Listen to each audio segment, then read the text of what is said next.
নমস্কার, আমি ভাস্কর চক্রবর্তী আর আপনারা দেখছেন আমার চ্যানেল আমি ভাস্কর। আজ আমি আপনাদের সামনে এসেছি কতগুলো ব্যাপার নিয়ে, যেগুলো আপনারা হয়তো খবর পেয়েও গেছেন। আমাদের পশ্চিমবঙ্গের পার্শ্ববর্তী দেশ বাংলাদেশ সে সম্বন্ধে নিয়ে চলুন আমরা আলোচনা করি। হাসিনার পতন, দেশ ছেড়ে পালালেন শেখ হাসিনা। কি হলো বাংলাদেশে? কি হলো বাংলাদেশে জানতে গেলে আমাকে বিস্তার আলোচনা একটু করতে হবে। আপনারাও জানেন, বাংলাদেশের সিভিল সার্ভিস কোটা পদ্ধতি সংস্কারের দাবিতে শিক্ষার্থীদের বিক্ষোভের মাধ্যমে বাংলাদেশে ব্যাপক বিক্ষোভ শুরু হয়েছে। শুরু হওয়ার পরে ছাত্ররা যুক্তি দেখিয়েছিল যে কোটাটা রয়েছে অন্যায়ভাবে, সেটা প্রধানমন্ত্রী শেখ হাসিনার ক্ষমতাসীন, সে যে দল বিলং করছে, রুলিং পার্টি আওয়ামী লীগের অনুগতদের উপকার হচ্ছে, বাংলাদেশের জনগণের উপকার হচ্ছে না। এই একটা বিতর্ক বহুদিন ধরে চলছে। অনেক বিক্ষোভ হয়েছে, অনেক সরকার সম্পত্তি ধ্বংস হয়েছে, অনেক কিছু হয়েছে। কিন্তু এই বিক্ষোভটা কেন হয়েছিল? এই বিক্ষোভটা কি হয়েছিল?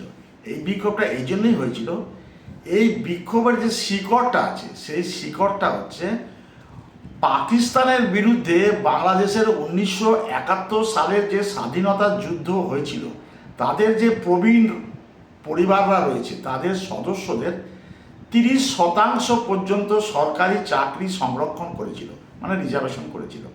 তো বাংলাদেশ পুলিশ বিক্ষোভকারীদের উপর কাঁদানে গ্যাস ছোড়ে, বিভিন্ন রকমভাবে তাদেরকে ছত্রভঙ্গ করে।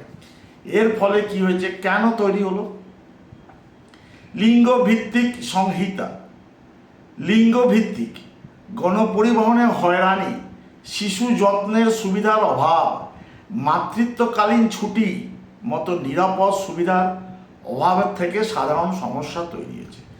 বাংলাদেশের শিক্ষার প্রবেশিকার ক্ষেত্রে বিশেষ করে প্রাথমিক স্তরে এবং মেয়েদের জন্য উল্লেখযোগ্য সাফল্য অর্জন করেছে। এই ব্যাপারটা নিয়ে হাসিনাকে পদত্যাগ করার আহ্বান জানায় স্টুডেন্ট এগেনস্ট ডিসক্রিমিনেশন গ্রুপ, যেটি গত মাসের চাকরির কোটা আন্দোলনের অগ্রভাগে ছিল। সর্বশেষ বিক্ষোভের নেতৃত্ব দিয়েছে।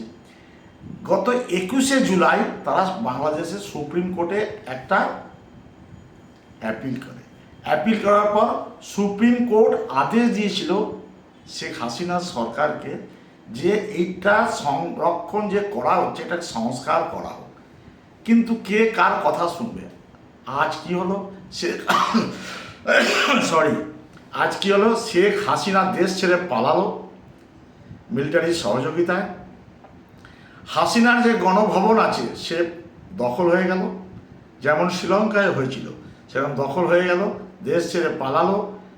আর কি হলো, আর আওয়ামী লীগের বেশ কিছু বড় বড় নেতা, বেশ কিছু মন্ত্রী সেও পালিয়ে গেল এই খালি এই কোটা সংরক্ষণের জন্য। এবং জামাতকে নিষিদ্ধ করার ফলে জামাত যে নেটওয়ার্ক তৈরি করেছে টোটালি বাংলাদেশে, তার একটা অত্যাচার, সাধারণ মানুষের অত্যাচার, সব মিলিয়ে যাচ্ছে তাই অবস্থা। তার ফলে কি হলো, যে চলে যেতে বাধ্য হলো।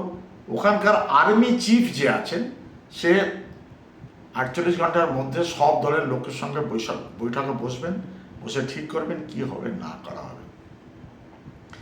এর মধ্যে কি করেছে, এর মধ্যে সিরাজগঞ্জ পুলিশ স্টেশনে 1000-এরও বেশি লোকজন নিয়ে গিয়ে 13 জন পুলিশ কর্মীকে হত্যা করেছে। Can you imagine? আন্দোলনের মাত্রা কোথায় গেছে? 13 জনকে হত্যা করেছে, সরকারি সম্পত্তি তো অহরহ ধ্বংস করেছে। আপনারা সবাই দেখেছেন টিভিতে। 76 বছরের এত সিনিয়র পলিটিশিয়ান দুবার মিনিস্টার ছিল, জুন 1996 থেকে জুলাই 2001 অবধি, আবার জানুয়ারি 2009 থেকে নিয়ে কালকে অবধি, মানে 4 আগস্ট 2024 পর্যন্ত। এই শেখ হাসিনাটা কে? শেখ হাসিনা হচ্ছে বাংলাদেশ যখন জন্ম নেয় তখন শেখ মুজিবুর রহমানের কন্যা, সে হচ্ছে শেখ হাসিনা। বোঝাতে পারলাম? এই ছিল ঘটনা। তাই আমার সমস্ত দর্শকদের আমি বলবো, শান্তি বজায় রাখুন, কোনো প্ররোচনে পা দেবেন না, কারণ বাংলাদেশের সঙ্গে লাগোয়া পশ্চিমবঙ্গ, পা দেবেন না, সজাগ থাকুন, আর কোনো কথায় বিতর্কিত হবেন না, কোনো কথায় প্ররোচনা হবেন না। আপনারা আপনাদের কাজ করুন, তবে ওয়াচ রাখুন। আমার চ্যানেলকে আমি ভাস্কর সাবস্ক্রাইব করুন, শেয়ার করুন। আপনাদের সহযোগিতা না পেলে আমি কোনো মতেই এগোতে পারবো না।